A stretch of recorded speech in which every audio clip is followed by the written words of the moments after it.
The Two Count, where comedy meets wrestling. Please comment, share, and like, and if you're watching the live stream, join us with your comments and questions. And now here are the hosts of The Two Count, comedian John Russell, and wrestling broadcaster Big Ace. Everybody, good to see y'all. It's Happy Tuesday, September the 15th. Yeah. Yes, great to see all of you. We appreciate it. Hello, Chris. Good to see you, my friend. We're just happy to be here. So much wrestling stuff. If you tuned in today to see everything's up. We're trying to sell t-shirts. We're trying to make money. We're trying to do anything. And right now, you are our only fan. So at least you're loyal. We have, it's funny because I saw Dan Frank watched apparently after the fact last week. I forgot it was Tuesday. I was like, oh, there's, life goes on, baby. So we continue to try to plug away at stuff. I would say the most interesting thing, and I don't know how we're going to go about this. Oh, by the way, today, let me just put up too. If you happen to be watching, Chris, you know how to make those comments already. Let's see here. Yeah. Oh, I already got that one. There we go. Don't cry. We're happy. Let me put this on there. There we go. Hey, what's up, buddy? Hit me up, cousin. But we're going to talk about second generation wrestlers, and in fact, a couple of them are third generation. But we're going to kind of try to rank them, and it's really, really hard because in thinking about it, there are a ton of family units in wrestling, and there's going to be, I guarantee you, there's going to be some that you guys think of that we've forgotten. There are going to be some old ones that I bring up that you guys are like, who the hell's that? Only because I remember them. But we're going to try to do it as I don't know, fairly is a good word, I guess, as fairly as possible. But I think it's going to be very, very interesting. I did go through and searched high and low to find some pictures of the wrestlers with their father, because typically it's the father. I couldn't find any female second generation wrestlers. I mean, that were the second female in the group. There are females that are second generation, but the father is the wrestler typically. So we'll talk about that in just a little bit.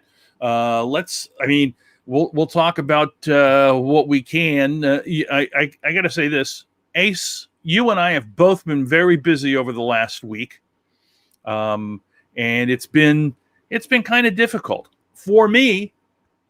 I have a show that I'm producing for the University of Arkansas from home.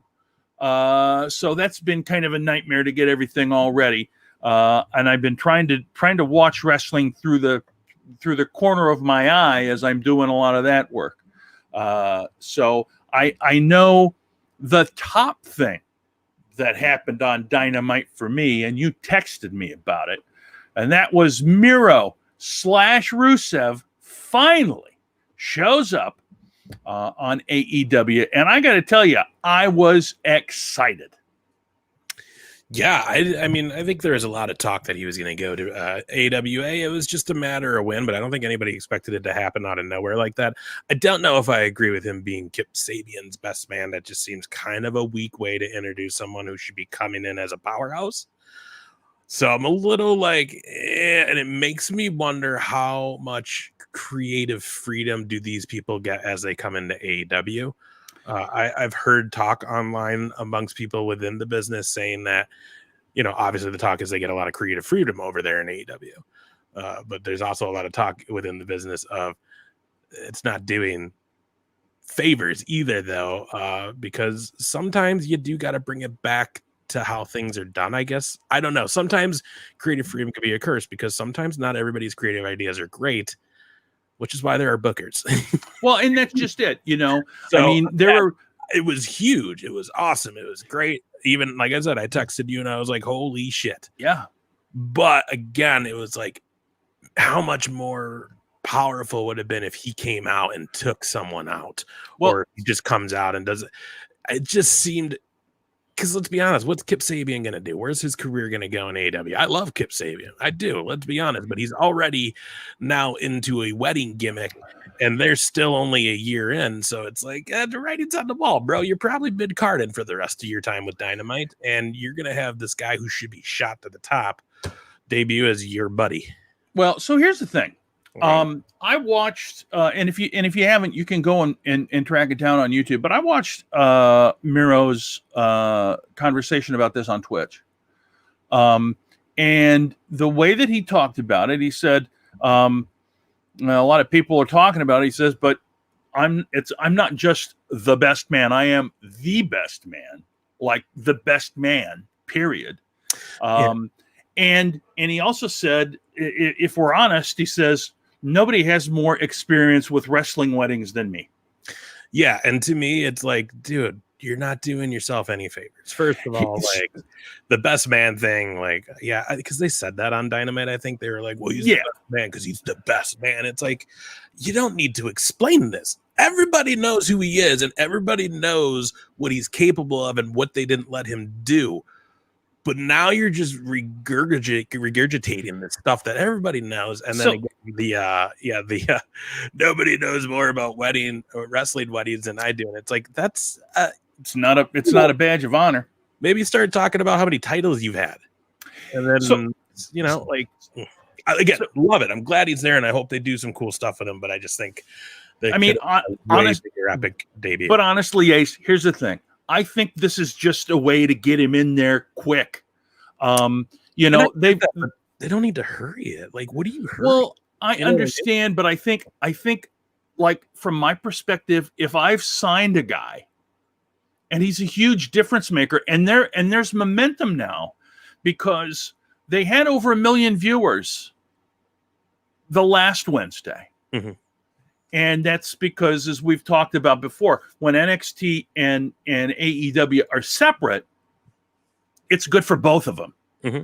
So it's going to depend on whether NXT and WWE want to try to stick it to them, or whether they actually want to try to grow NXT. I mean, that's the whole thing.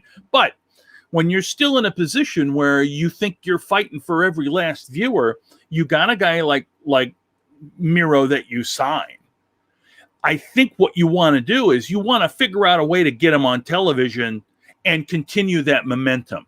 Whether it's a good gimmick or not, I mean, I don't think it's a great gimmick, but I mean, the other thing is, you got to insert him somehow.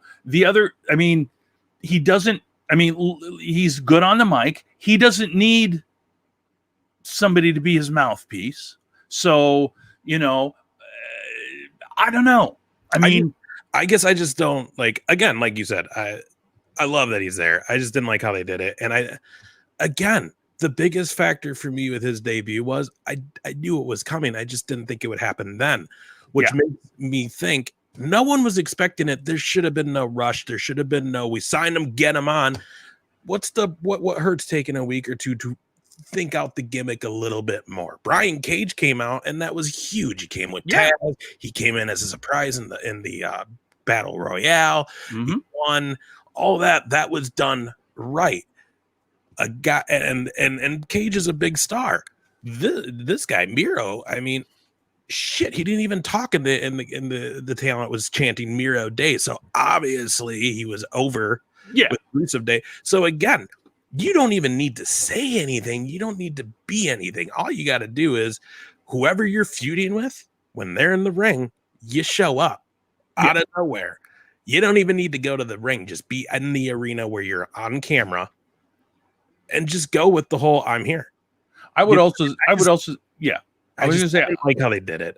I would also say this, and I think the way that they brought him out was hokey as crap too. With the 3 false starts. Come on, man. I mean, and that goes to what you're talking about with the creative control for because that was garbage. Mm-hmm. He brought out people that I didn't care about, And the only one that was like, oh, cool, was Brian Blair. and doing that once. Or sorry, Brian Pillman, not Brian. Yeah, Brian Blair. But doing that once would have been just fine. Just one of them. Yeah, exactly. So again, the wedding thing is already hokey.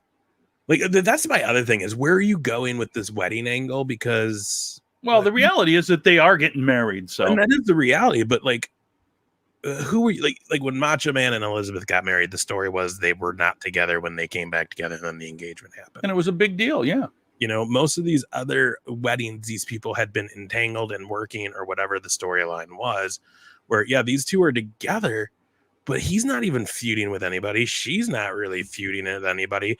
Where is the incentive for someone else to be a part of this and interrupt it and be the bad guy's side of this wedding? Because again, neither of them two really have much going on. And really the only true storyline that would work, and I don't think they would ever do it, is if you had Joey Janela come out and be like, I'm going to stop the wedding just because everybody knows those two dated before her and Kip legitimately were dating and got engaged. So, I mean, but again, those two are well done and over. Don't know anything about behind the scenes, doors closed on those two. I would hope they work good together because they're still they're fine company, you know. But I know he's with he's dating, is it Brandy Lauren, I think, from NXT. How can they date interpromotionally? I think that most Americans don't like interpromotion dating. Yeah, right. So I mean, it was, but it was a really cool moment. I mean, it was just fun to have a surprise because he didn't expect a surprise. Yeah. So that was cool. I would say the other thing that was big was Matt Hardy coming out and talking. And it seemed like he was talking from the heart. Which that's an interesting story, too, because there's so many. You know, there's a lot of people still be like he was legitimately hurt. Tony Khan still says he wasn't. Chris Jericho says he really wasn't, like, legit. Like they did go through all the protocol, but he ended up being good. So I'm sure he's just taking some time off for whatever. But that was cool. Yeah. You know, it was nice. I'm interested to see if that is over, or if he'll be back in a few weeks or however long until he's ready to come back, and if they'll continue him and Sammy Guevara. Because at the end of the day, like, I don't know. I guess that was the finish to the feud, maybe, when he pushes him off through that thing. But then again, who knows? The match obviously didn't go how it was supposed to go. So maybe they're going to want to do it again. I don't know. Who knows? The big takeaway from all that is I hope AEW finally has realized, like, we got to tone it down. Like, when you're throwing thumbtacks in your casino battle royale for no damn reason, like, take it down a notch. Just wrestle. I mean, I gotta be honest. When I was watching last week, there was tables, there were chairs, and it's just like, I mean, you guys have to be able to do it without that stuff. I mean, honestly, true fans, it's okay. Yeah, and the other part about it too, though, is they have the talent to do it without all that stuff. Yeah, very easily. Absolutely. So, I don't know. Again, I think they're doing great. I'm still going to be somewhat biased on, not biased, but I'm be forgiving with AEW right now, because again, they're about to hit a year of being on Dynamite. Yep. So I mean, like, let's see where they're at 2 years. Then I'll start being like, come on, because this whole first year is just getting their footing. Yeah, they got to figure out who's going to do what. Because again, too, I really do feel this group that came together for AEW and put this together, I mean, what they knew best were these indie promotions and these indie shows and these bigger indie, like, mega shows and stuff. So it was like, and when you're running a weekly program like AEW, you can't run it like it's an indie show, because in an indie show, you're getting all your spots in for the crowd that's there, because they spent their money to come there, because this is not a regular occurrence that they see these people. Absolutely. When you're on TV, we see you every week, and it seems like every week someone's taking a chair or a really, really rough spot, bad bump, whatever, and it's just, take it easy. Let's see. So, if you guys that are watching, if there's anything about AEW that we missed, go ahead, pop it up in the comments, and we'll maybe it'll jog our memories about what happened. I did watch a whole show. It's just I and I have this problem sometimes with WWE as well, where I don't know how many times I need to see, the Young Bucks against the Lucha Brothers, or it gets to be to the point where we're recycling, and I don't know why. Yeah, I was watching Dark tonight, and it was the Gun Club and Private Party versus Dark Order. Then you had Best Friends versus some, tag team that's basically only on Dark right now. You had Proud and Powerful against another tag team that's really only on Dark. But I was watching it, and it was just like, they have so many like Best Friend to me could be in the title picture. Mm-hmm. Proud and Powerful should be in the tag team title picture. The Jurassic Express should at some point be in the title picture. The list goes at Private Party eventually. I don't think they're ready now, but give them another year and they should be involved in that title picture. There's just so many teams, and you see what they're doing. Still, we got all these tag teams. Let's throw 5 of y'all together on one side and fight. And then you get these things like Chris Jericho and Jack Hagar, who are now going to be this new tag team and go for a title run. And it's like, why? You have enough tag teams. See, the problem in my view is this, and they did a fair job with Hangman and Omega, and now that's over, and that's fine. And now a real tag team has the belts, and I like what they're doing. But the problem is this: like, if you go back and watch some of the old World Championship Wrestling before it was WCW, before it was Bischoff running it, they had the Russians, Ivan and Nikita Khrushchev, or they had some manner of the 4 Horsemen that were tag champs.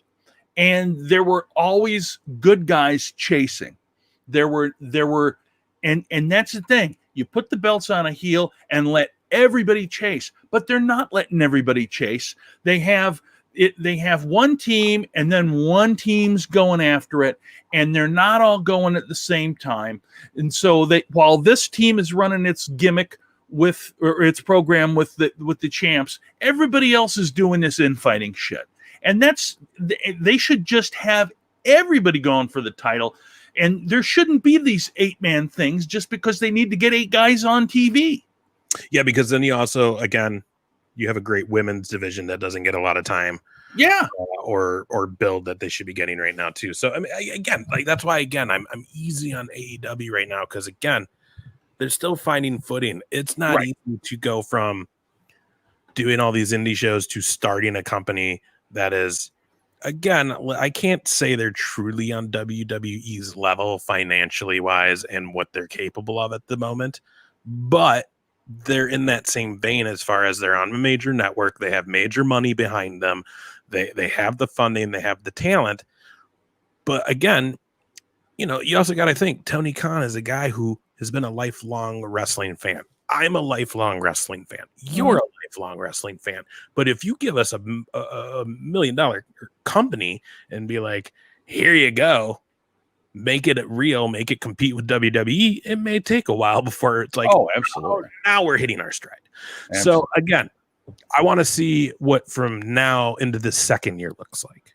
You know what I mean? Everything that's happened so far, I'm willing to forget, because again, I feel like they're working. So, but again, too, you got a lot of good things going, and they really are. It's just finding how to do it together. One exciting thing though that they are doing right now during COVID times, and I've never heard this in a wrestling industry, and that is they're going to have season tickets. What? You hear about this? They're going to have a season pass ticket. Obviously, Jacksonville is one of the only places in sports allowing fans into the venues, NFL and wrestling.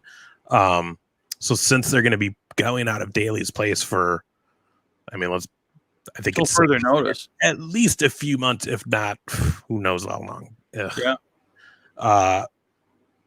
They what they decided to do is offer a season pass for diehard fans who don't want to miss a moment, because that's the other thing is, I know people had the mindset of, oh my gosh, they're letting fans in it's going to be a struggle to get tickets. It's gonna be, again, they're in Jacksonville, and COVID is very real. So let's be honest that there's people who aren't willing to go out and risk their health yet on this stuff.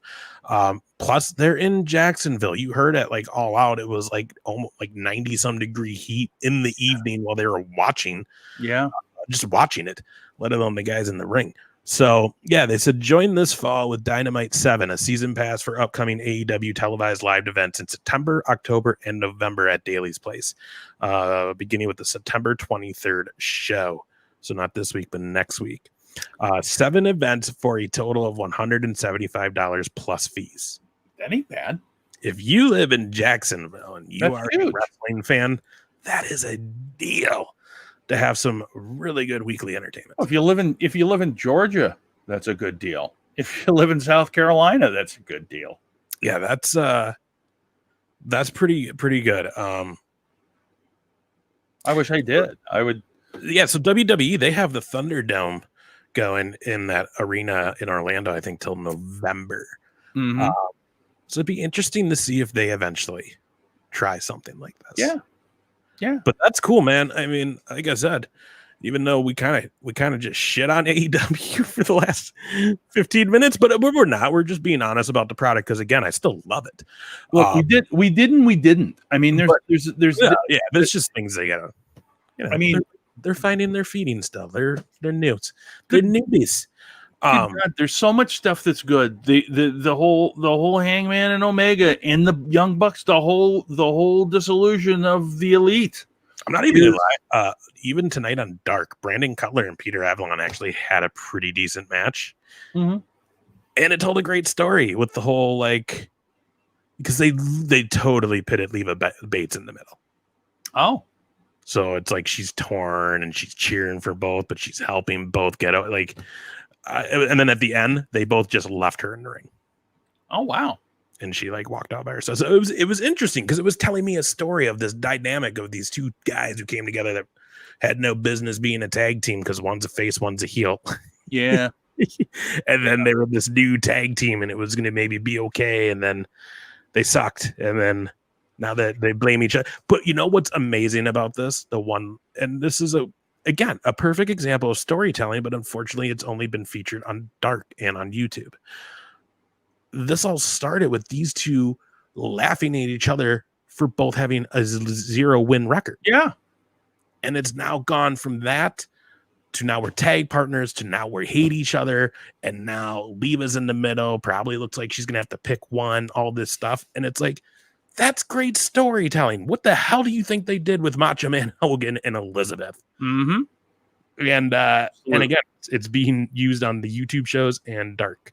And it's I get they're not big players to the rest of the roster that's on Dynamite, but that doesn't make any difference. It would be entertaining TV. It was tonight on. Doesn't make any difference. The whole thing is that everybody's got to learn how to move up that ladder and increase their game.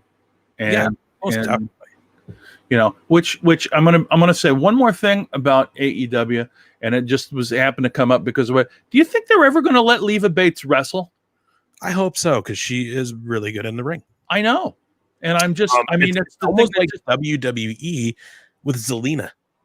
Yeah, we've even mentioned it 2 months ago. We were like, are they ever going to let her wrestle? Do they even remember she's a wrestler? She had some words with Asuka on Monday night.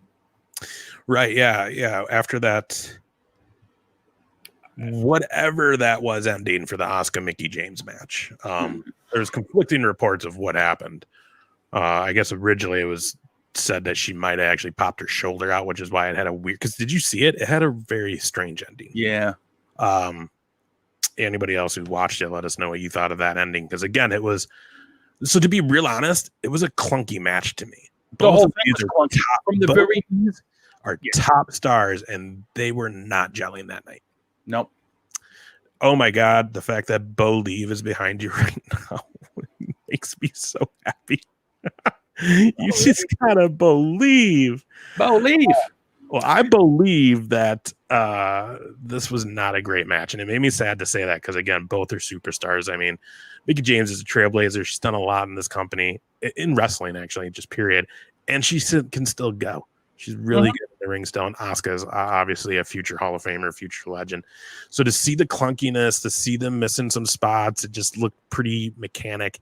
And then that weird ending where originally it was said it was her shoulder and that the ref was like, stop, we're going to just end whatever. But now it's being said it wasn't that. Just looked bad. It was just, it sounded like it may have just been a botch on the referee's part. Well, that happens too. And it does. But, unfortunately, a sad showing too, especially because that was Mickie James's next match, right? Since the one where they had,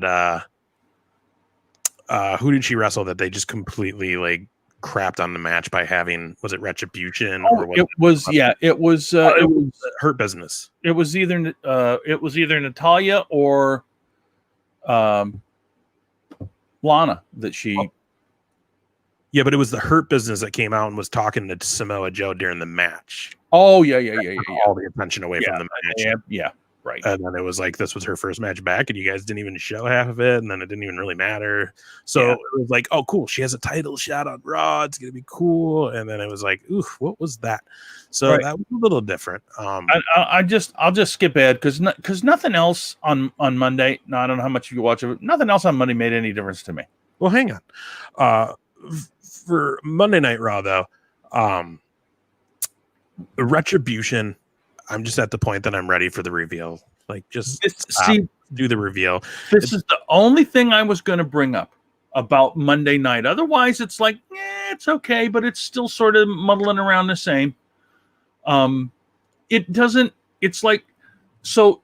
In my mind, and this is not a knock on any of the talent because they're working their asses off. But in terms of story, it's very much become like a soap opera. In that, if you watch a soap opera on Monday, and then don't watch it again for 2 weeks and come back the following 2 weeks Monday, you're not off that. You didn't miss that much. You still know what's going on because they're going. So it's weird because they used to go really fast with storylines, and now they're dragging the shit out of them. Yeah, I think they're just dragging still because they don't want to do much right now. I don't know. I get it. It's just it's weird. The thing I think is whoever came up with Retribution, like obviously it's like we have a gold mine of an idea, and it's like no, you don't. Do you remember when Nexus came out and took over the Raw set? Like that was a golden idea. This is just you guys running around. Like this has been done before. What do you think Aces and Eights was in TNA? The same damn thing, except Retribution is not wearing bicycle or motorcycle vests. Let me give you a little bit different take on this whole Retribution thing, and I guarantee you the whole takeover thing is but Vince McMahon is very good friends with Trump. Trump hates Antifa. These guys look like Antifa. In Vince's mind, these are the worst possible human beings that we could put up there. You remember when he had what's his name? The Arab guy after was it Mustafa Ali? No, not Mustafa. No, I know who you're talking about. You know what I'm talking about. And it's like, and they had to pull him because all the advertisers were like, yeah, we're not doing this. And the network told them to pull him. Stop doing that. This is Vince McMahon's history. Is taken the absolute lowest common denominator. Was it Osama Hassan? Yeah, I think that yeah, that's right. Hassan. But this is what he's doing with this. Wasn't that close to 2001 though? That was not in a good time. I thought they caught the heat big time for that guy was because it was a year or two off of 9/11 and people were there was something else that there was another issue that happened after 9/11. I mean, that guy had heat, man. Like, dude, he had heat. He was great at it. It was too close to 9/11, but then there was another something that happened, like they blew up a barracks or some kind of something. Yeah, and we're obviously in war at this time too. Yeah. Oh, yeah. But this is, and you can go back in history. This is Vince's MO to try to find the most hated in his mind person there is. And in his mind, it's Antifa. Yeah. The problem with this, though, is they already dropped a hint now on Monday when they referenced to our days at the Performance Center. So we already know this is people coming from NXT, maybe people who debuted and it didn't work out. I know one of them for sure had to be that Dio Madden guy who was like briefly on commentary, because I mean, he's the only guy that has like the dreadlock head like he does, and that was pretty hard to hide under that mask on Monday. So I mean, again, it makes me think like, I even tweeted that. I was like, so is it basically just going to be some NXT guys coming over being like, we didn't get a fair chance? Because if so, this really is just a worse way of doing what they did with Nexus. But I did see someone, I don't remember who, one of the wrestling reporters that is always online and doing stuff. I seen him say something on Twitter, and it was, it basically was saying, they came out, they referenced the days at Performance Center. Darren Alistair Black and Kevin Owens, when they came out and made the flights flickered. They didn't actually run in yet, but the flights flickered. Owens was unfazed. Alistair was all of a sudden scared, which it's like, dude, you supposedly rise up in the dark from a coffin before you walk to the ring, and you're scared by lights blinking. Plus, you were supposedly blind in one eye, so like, do you even know the light is blinking? Anyways, he was like scared out of his mind, which caused him to get rolled up the loss to Kevin Owens. Uh-huh.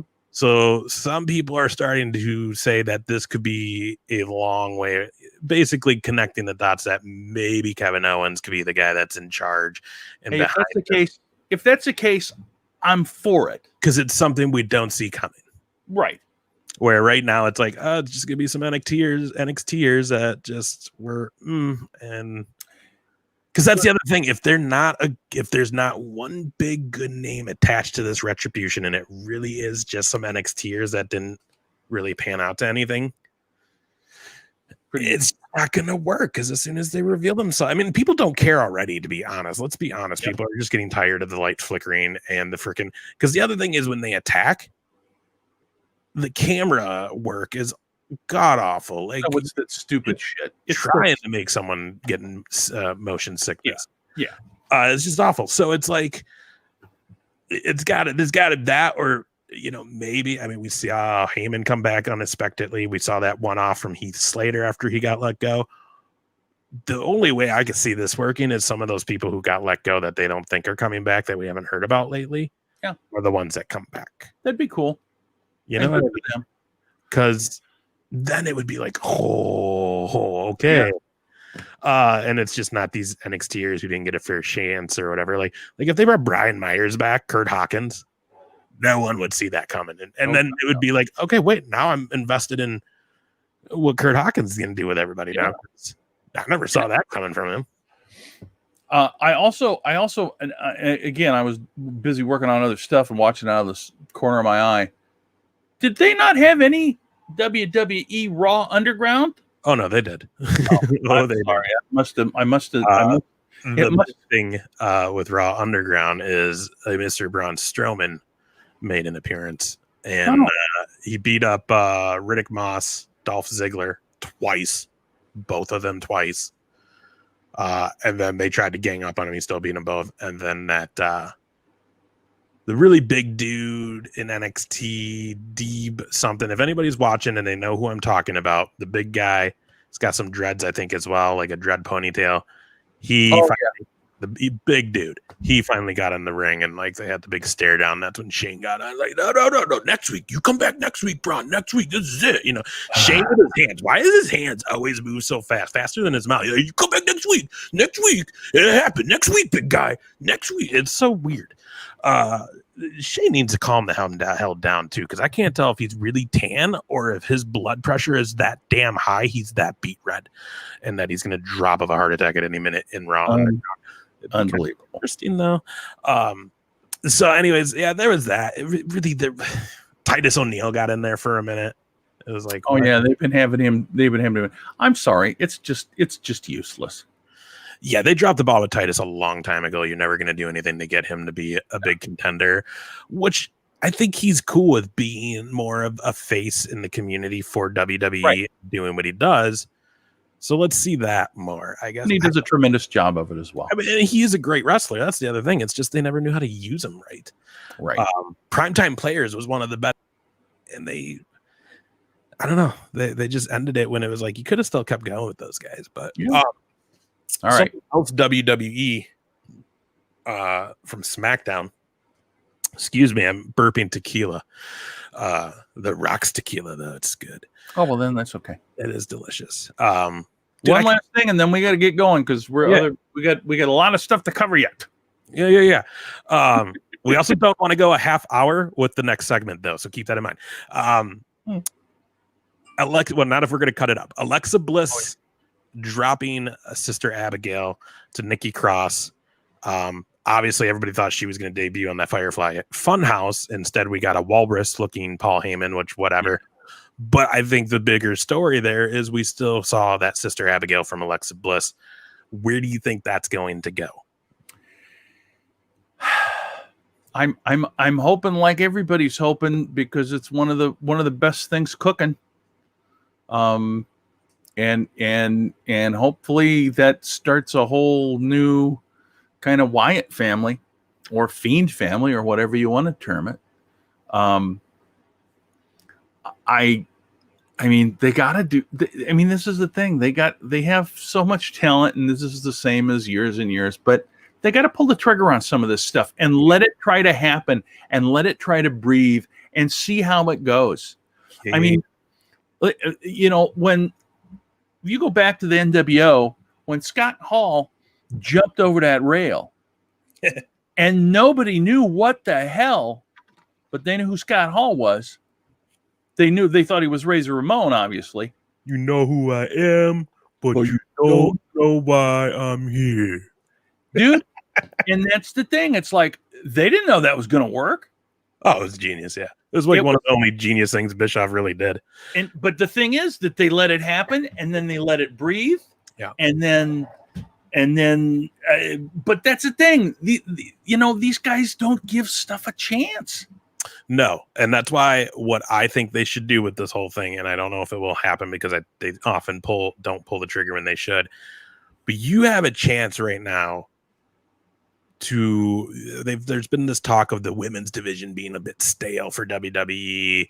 They don't have that big star like Charlotte or Becky right now. Well, you're putting Alexa Bliss in a situation to where you can build her to be the biggest woman star they have, because have her become Sister Abigail, maybe not even Sister Abigail, but have her become part of this family with Bray and the Firefly Funhouse.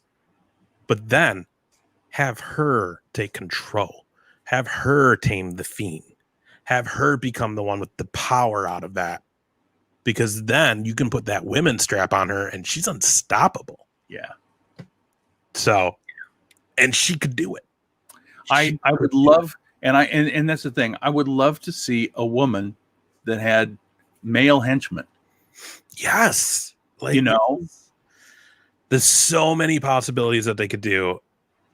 And I love Bray Wyatt and his creativity and the things he's brought to us with this whole character. But there's obviously also been a few things that it's like, you thought that was really cool in your head, but it didn't really translate well on TV and in front of an audience. So, because he's got a lot of say on what's going on with this guy as far as the way the character evolves. So I hope he maybe also realizes like, hey man, we have a chance to make her and I a really big thing. And then we can elevate both of us to the moon with it. Yeah.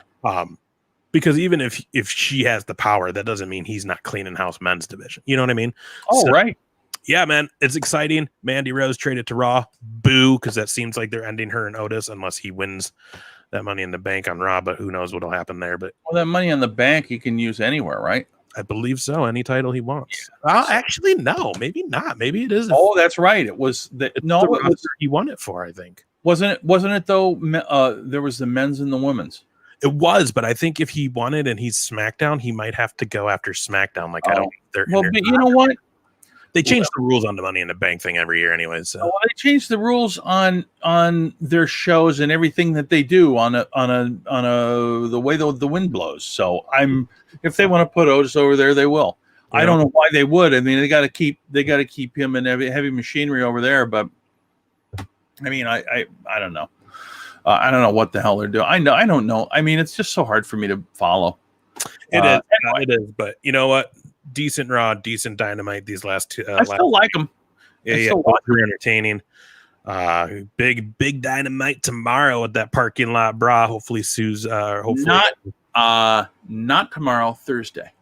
I could have swore I just read tomorrow. Give it a peek. I'm pretty sure it's Thursday. If anybody else knows, let us know in the comments. I'm pretty sure it's Thursday. Well, let's get on to our next category or our next segment, and I will figure that out before the end of the show. That's fine. All right, folks. This evening, and what we'll talk about, and we try to talk about every week. We try to come up with a list, a controversial list. Well, it's a list. And this week, our list entails the best second-generation wrestlers of all time. I'm not going to play anything. I don't have. Oh, okay. I didn't know. I didn't know. We'll edit it out. We'll edit it out. Last report I've got though does say we are getting Dynamite tomorrow. Really? Yeah. That's on WrestleZone. Yeah. Well, they're probably right. And again, I could have swore on Dark they said the parking lot brawl is tomorrow night. So both of those teams were on Dark. Last week on Thursday. Last week was on Wednesday. I don't know what. See, that's the thing with Dynamite because I heard also that there was going to be like a midnight special soon. And I don't want to stay up till midnight. I mean, if it's on a weekend, maybe. It records on my YouTube TV. But yeah, I watch it in the morning. But the thing for me though is keep that consistent schedule, because once you start bouncing all over like they've had to because of the NBA playoffs, like I just get confused. It makes it difficult. It sure does. All right. Best second generation wrestlers is what we're going to talk about right now. Or generation. Because second or third doesn't make any difference. I've got all my graphics say second because whatever. Are all of your guys second though? Because all of mine basically are, except my number one. I mean, it's just so there are so many families that are wrestling families. All right. Not on our list. In fact, we were just talking about Bray Wyatt and Bo Dallas, Mike Rotunda's offspring, right? They're second generation, okay? He just lost his job. That's sad. Who did? Rotunda. Oh, they got rid of him? Him and Jerry, that's right. Female producer were all let go. Yep, I think there was more, but those were the three big names that were involved. So I can say Jerry's okay with it. He's fine with it. He's doing cool. He's good. I think he was happy he got the call directly and all that kind of stuff. So yeah, that's nice. He's okay with it. I know like people are like, how dare they? And he's probably so angry. But so how old is Jerry now, though? Oh man, I couldn't tell you off the top of my head, and I don't want to make any guesses. I mean, he dude, he and his brother were wrestling when I was a kid. Mm-hmm, yeah, and NWA heavyweight tag champs, as well as both at one time NWA heavyweight champions. Obviously, Jack Briscoe, Jerry's brother, very famous for being the NWA heavyweight champion. Which should we just make this the intro to my honorable mention? Absolutely, why not? Okay, it won't throw you off at all. I don't know what you got set up for us, so yeah. So just keeping going with that name, Jerry Briscoe. Jack Briscoe, huge names. Like you said, that was 60s, 70s, like heyday that these guys were really going to town. So yeah, my honorable mention, and I have to say it. I don't have to say it by any means, but I want to because he is my friend. And to be honest, he hasn't really gotten the fair shot, I think. There's just been injuries and things that right when it's about to pop off for him, it's kind of knocked him down. But that is my very good friend, Wes Briscoe. Is my honorable mention. Oh, look at that picture. Was that do you know where that picture's from? Hall of Fame. Iowa? I believe it was the WWE Hall of Fame. I was gonna say that kind of looks like the almost from its Waterloo. Yeah, man. I mean, anybody who watches wrestling, especially the TNA stuff, knows Wes from Aces and Eights. That was kind of his big. He got his big break with them doing the gut check. He was a winner on that. Then was in Aces and Eights. Had a really great match, cage match with Kurt Angle on, I believe, Lockdown. It was either Lockdown or Bound for Glory pay-per-view for TNA. It's definitely a match he's proud of. A lot of the people don't realize, though, how much time he's done for FCW and NXT. He's done a good stint there. He was in the class of Heath Slater, Drew McIntyre, Sheamus, Justin Gabriel, PJ Black. He was in there with all these guys. He knows all of them. He's worked with all of them. He's, again, second generation. He's grown up with guys like Randy Orton and the Rotunda Boys. He's good friends with Bray and all of them. These are the guys he was in there with. You want to hear someone give an honest opinion of him during those times. Two things to look for. One would be we have a good interview with a bunch of legends from Waterloo Hall, National Wrestling Hall of Fame last year, and Beth Phoenix comments on Wes because both of them were going through injuries at the same time during WWE and were going through rehab together and got to know each other. And she'll tell you the kind of guy he is, as well as you can listen to Wes's show and the Briscoe and Big A show, where we had Dr. Tom Pritchard on, as well as if you watch the FCW documentary by WWE, they do talk about Wes, and Dr. Tom even says it, that he had it all. He loved him.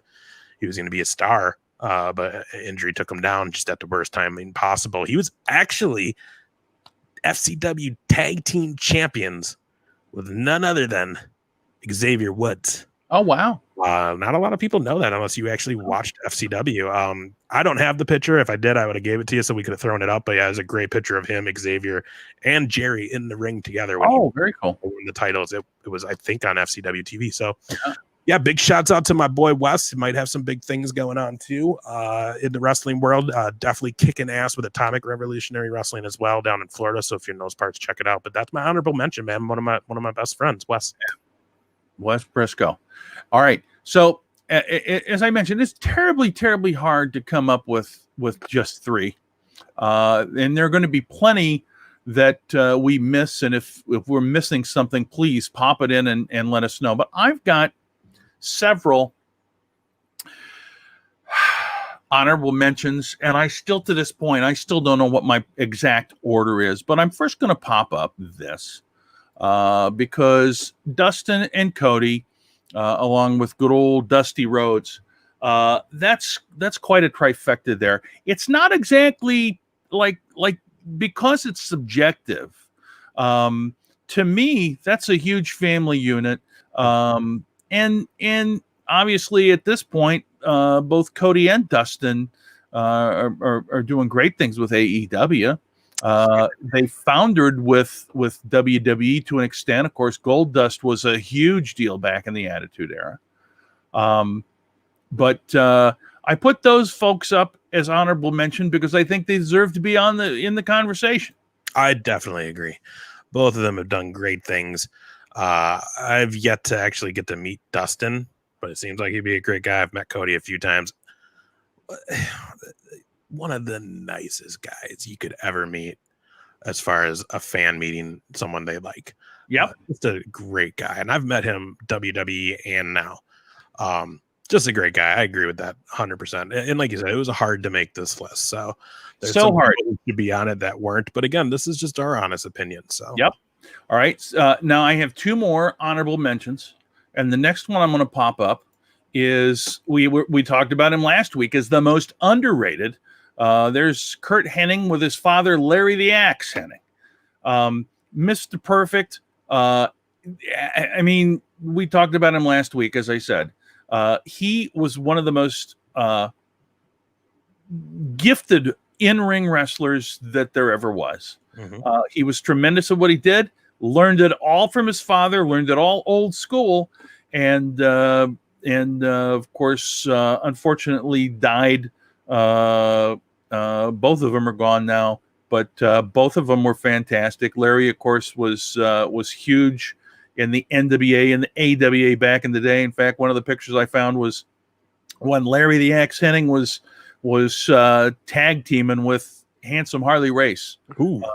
Dude, I mean, you go back and you can find all sorts of stuff, but very interesting. And of course, a lot of people don't know this, but Curt's daughter was made an attempt to be a wrestler, and of course, his sons, Mike McGillicuddy or Curtis Axel, as well, who was talented up the ass, just never got the chance. Never got the chance, and that's.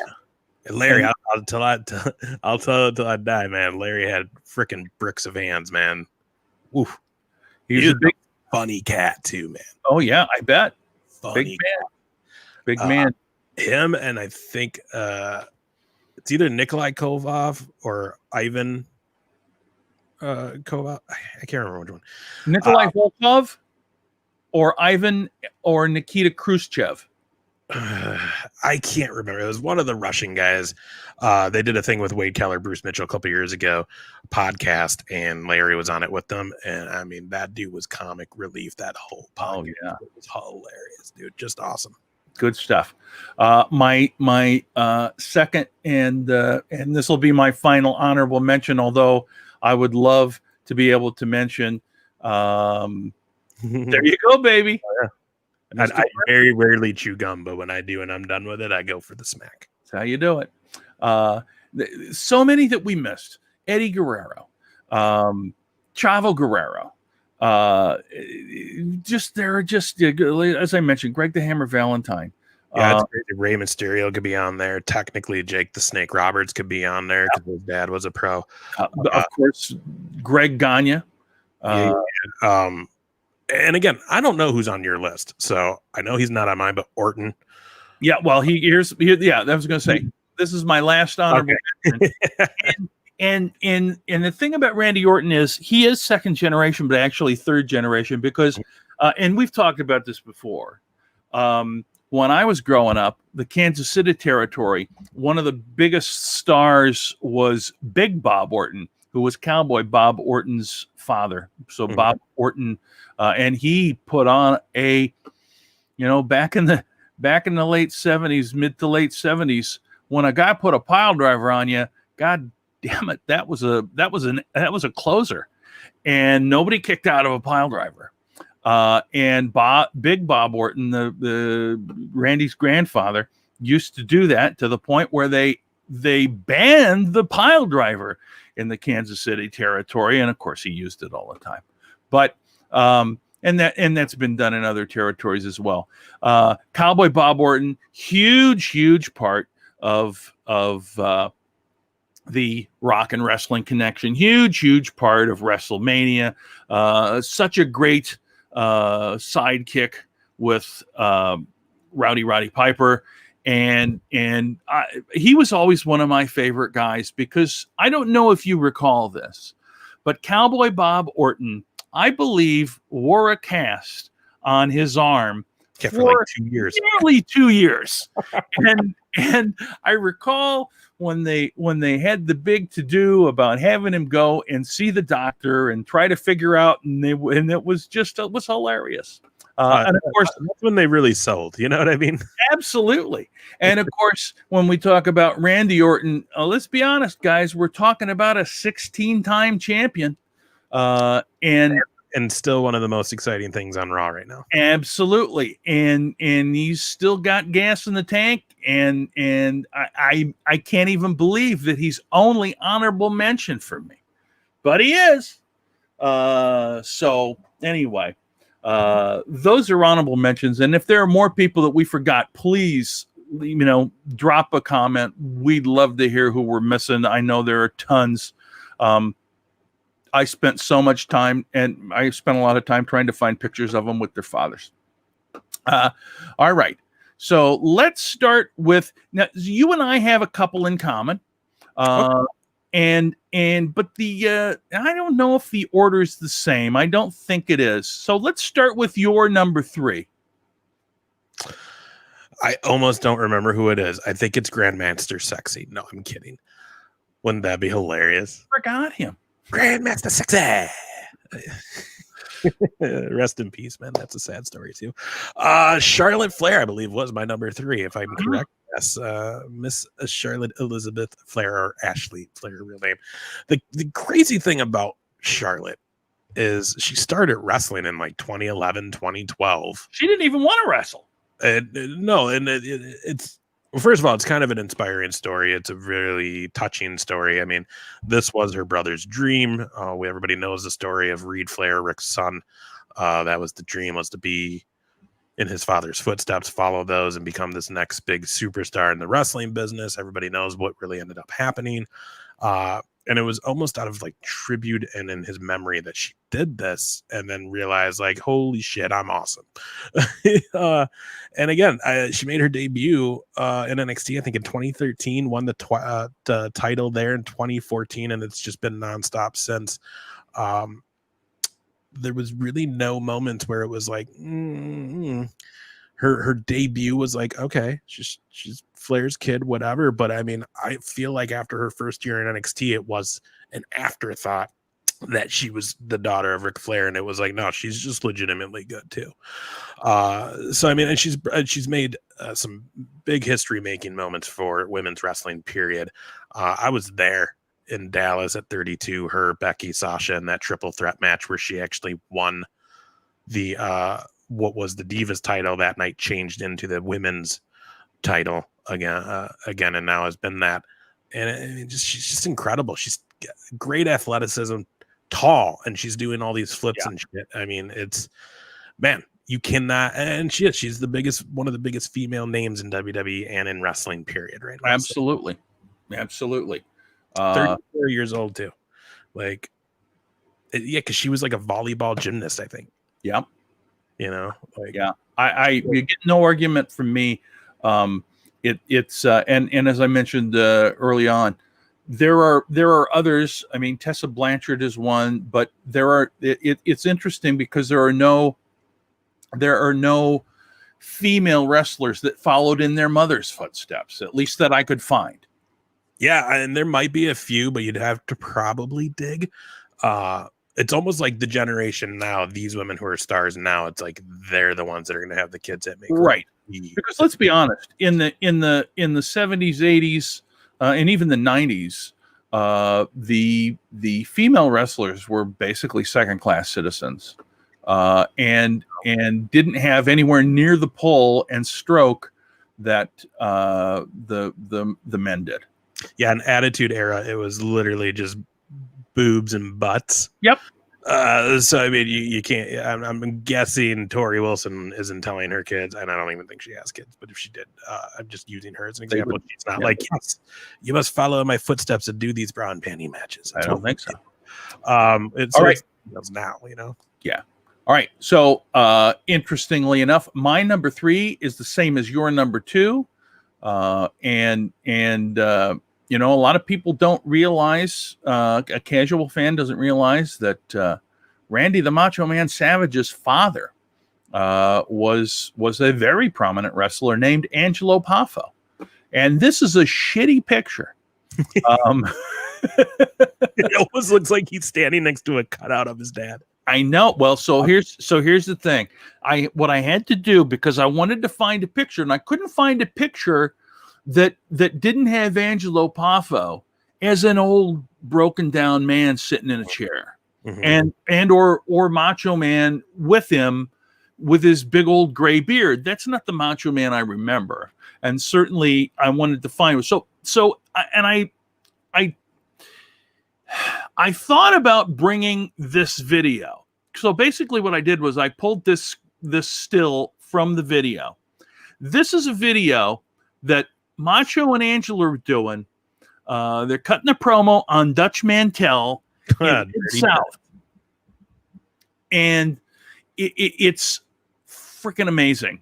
And you know, it's you can tell that Macho he's getting there, but he ain't there yet.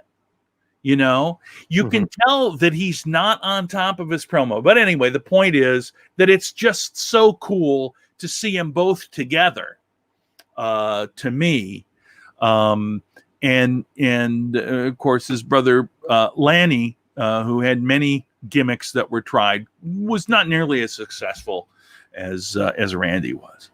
Yeah, the funniest story too is, could you imagine what it would have been like if Randy would have became an MLB player instead? Because he was drafted by the Cardinals out of high school, was in the Cincinnati Reds farm system.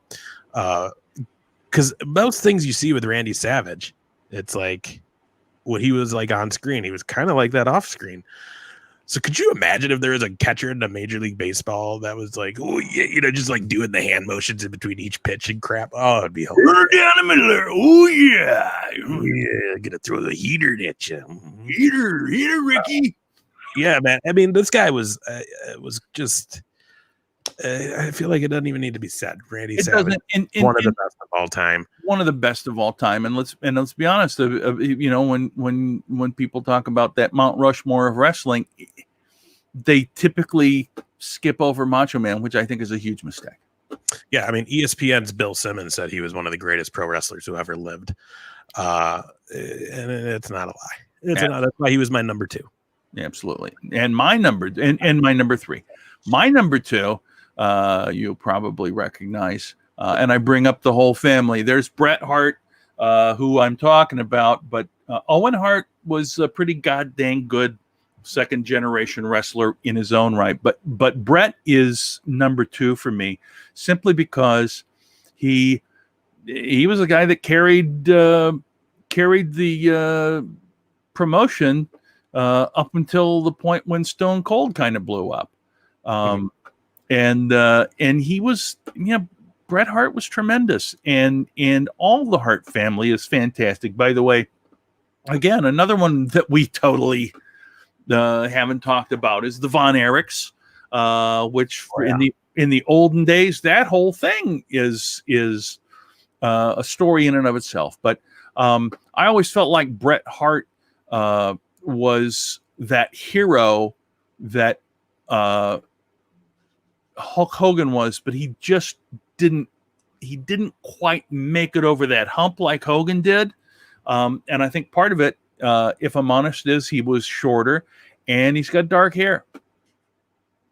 And I'm going to catch heat, but I don't care. He was horrible on the microphone. Well, that's true. To be I liked him because he gave glasses out, and I liked the but man, I was not a fan. And when the whole screw job happened, I was definitely one of the people who's like, good, kick him out. What do you think, you're gonna just leave with another company's belt because you're better than them? Like, no, dude, drop it or leave. Like, I was never a big Bret Hart guy. Here's the thing. Well, but Owen Hart, this shit. But see, that's the thing. If you could have taken the personality of Owen, right, and placed it into the athletic ability of Bret, you'd have had a complete wrestler. Oh yeah. I mean, just absolutely fantastic. But anyway, he's my number 2 simply because of the run that he had as a champion. And now finally, ladies and gentlemen, I'm going to let you introduce our number 1. So I assume we both picked the same guy. We sure did. It's pretty hard not to, because not only was he probably one of the best generational wrestling stars ever, he turned his career into becoming one of the just biggest celebrities of all time, and still is. Dwayne Douglas Johnson. I didn't know his middle name was Douglas. That's hilarious. I love it. If I ever meet him, I'll be like, "What's up, Doug?" Anyways, I wouldn't. The Rock, man. What can you say about The Rock? What's funny is Wikipedia says he's American Canadian. What? Yeah, that's funny. Obviously not true.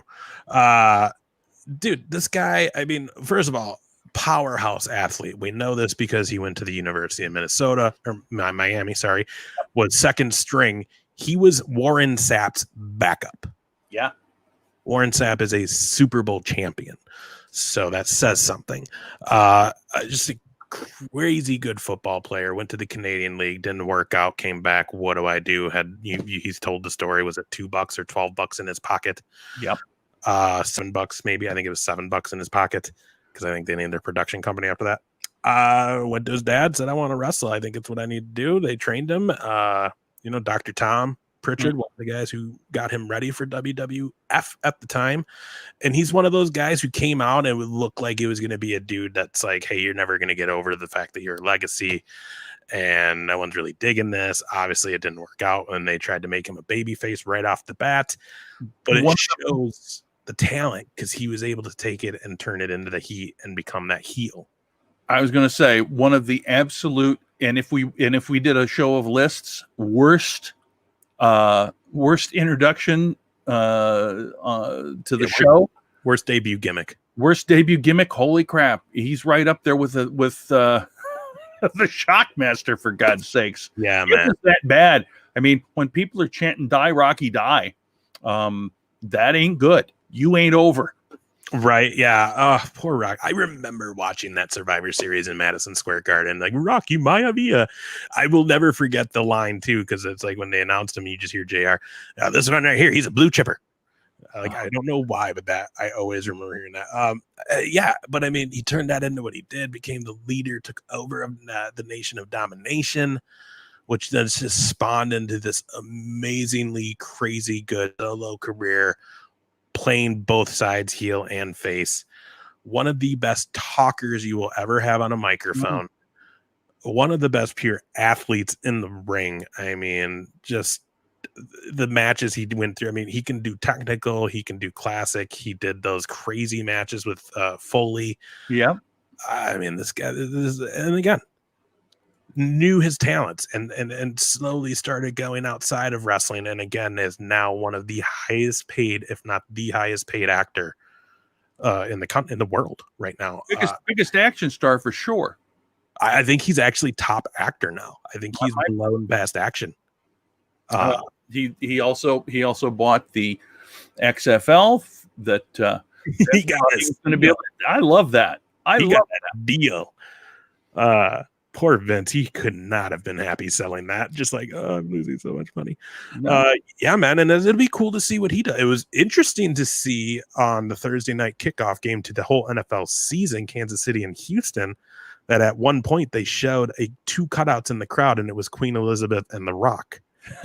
Then triggered, was it Al Michaels or Collins? I think it was Collinsworth.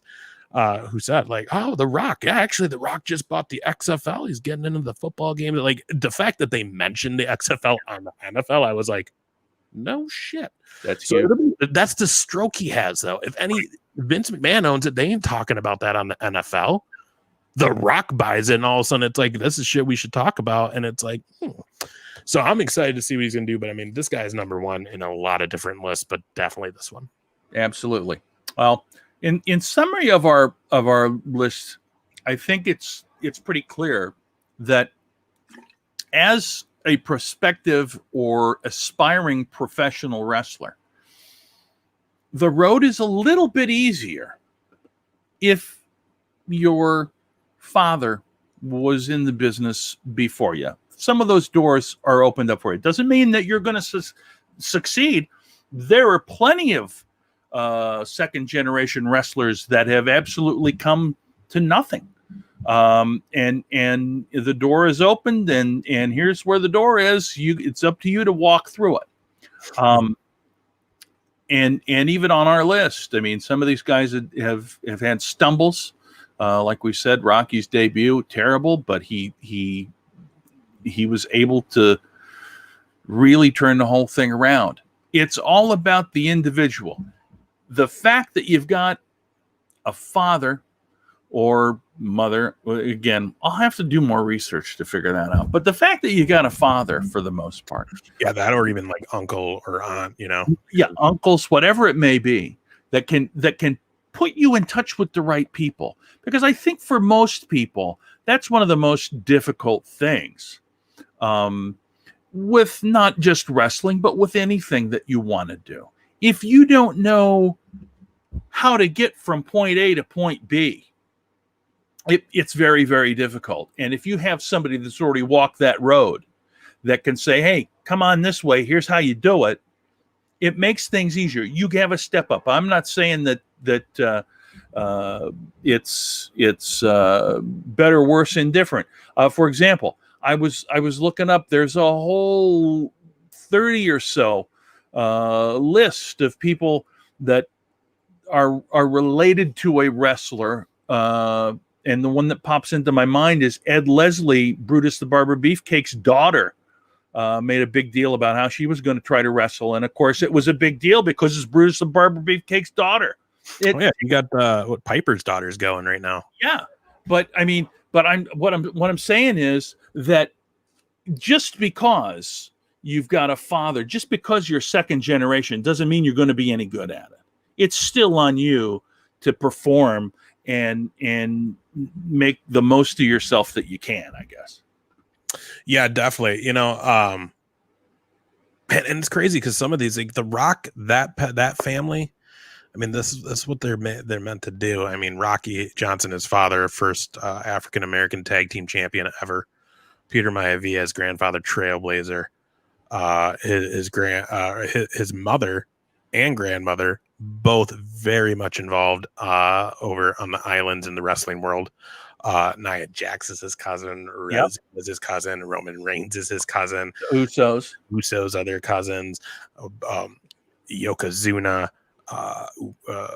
Umaga, I believe, and Rikishi all come from the same blood. Now, how about Meng? Is he part of that? Meng and the Wild Samoans, are they part of that family too? Meng is in Haku. Yeah. Yeah, he might have some of that in him too. Because he's his sons. Yeah, they have the Bullet Club now in New Japan. Yeah. Mm-hmm. Yeah, man, it's crazy how many people follow that family business. Well, I wish my dad did something that I could have followed. Yeah, no shit. I can work for IBM. What am I going to do with that? Ugh. My dad sold food, so I eat a lot. Yeah. What am I going to do? What am I going to do? You're going to have a podcast with another short, chubby guy talking about wrestling every Tuesday night. I love it. Yes. Well, I appreciate the fact that everybody. What, you got anything coming up this week? You going to do something with Wes? Yeah. Watch for Thursday. I think we might try to get a show out this week. Yeah, probably just be the two of us, kind of just catch up. He's going to be out surfing today, trying to catch some of those hurricane waves. I think in 2 weeks, he's going down to Puerto Rico, trying to catch some 20-footers, which I was like, dude, just don't die. That's all I ask. But yeah, man, I mean, other than that, from that camp, we got our Patreon that's going to launch here in a couple weeks, so watch for that. Nice. Support our girl Red Velvet out there. Another great match tonight with Brandy Rhodes. Just fun to see her on TV, so that's cool that she's getting to do that. So yeah, man, that's all we got going on. I used to be involved with another show that was called the Mega Power Hour, MPH, kind of just a nerd out show talking movies and wrestling and toys and sports, and we just nerd out on stuff. That might be making a comeback here in the next few weeks, so watch my social media for that as well. Very nice. So I have to tell you this while we're doing the show. I may not be able to do the show next week because I have some kind of a show. I've been asked to do some show up in Elk River, Minnesota. I don't have any details other than the fact that, hey, are you open? It's with a guy that typically doesn't bone me over on stuff. I'm surprised they're doing comedy shows on a Tuesday night. That seems really odd. Well, so it might be a college or something. I don't mean it might. I have no idea what the hell it is. This is, and then tomorrow I'm actually producing a variety show for the University of Arkansas from right here in my basement. With if you guys want to watch it, I mean, it doesn't make any difference. You can, but University of Arkansas, look up the University Programs Variety Show. You can find it on YouTube and Facebook. But that's been a kind of a little bit of a hassle. And then I don't think I've got anything else coming up until November. But for those of you that are down in the Rochester area, we're trying to figure out a way to do a show. And we would be doing it live from Goonies. We'd actually be able to be on the stage and everything like that. But we would end up streaming it because it's a little bit hard, and it'd be nice to do something. And we just want to stay relevant down there at the comedy club. So if you haven't done that, give a look at Goonies Comedy Club. You can look them up on social media or their webpage and find out something. Just post some question or just say something like, yeah, that John Russell, he seems like he's pretty smart for an old guy. But, anyway, other than that, I'm just plugging away like y'all are. Hope y'all are staying safe and not stuck with too much cabin fever. I'll tell you, it's hard to find stuff to do. And on Tuesday night, you can always come here and sit with us and chat. We love to hear from you guys. Drop us an email, subscribe to our channels, no matter where they may be. And I can speak for Ace. We'll both talk back to you. Well, I mean, for the most part, we love to hear from you guys. So anyway, having said that, I think this is a fine show. I appreciate it. Chris, thank you so much for watching the whole time. Yeah, man, Chris, always a pleasure, brother. We appreciate you so much, man. For sure. Yeah, man. Chris, I think Wes and I are getting some stickers and stuff made here pretty soon. So when I get that made, I'll reach out because I'm going to just get you one. You the man, dude. Perfecto. All right, guys. Everybody, thank you so much for watching. We will look forward to possibly seeing you next week, or maybe not. I'll have to let you know. Well, I have a feeling you'll see both of us the next 2 weeks, and we'll talk more about why when we come off air here. So, perfecto. All right, guys. Take care of yourselves, and we will look forward to seeing you soon.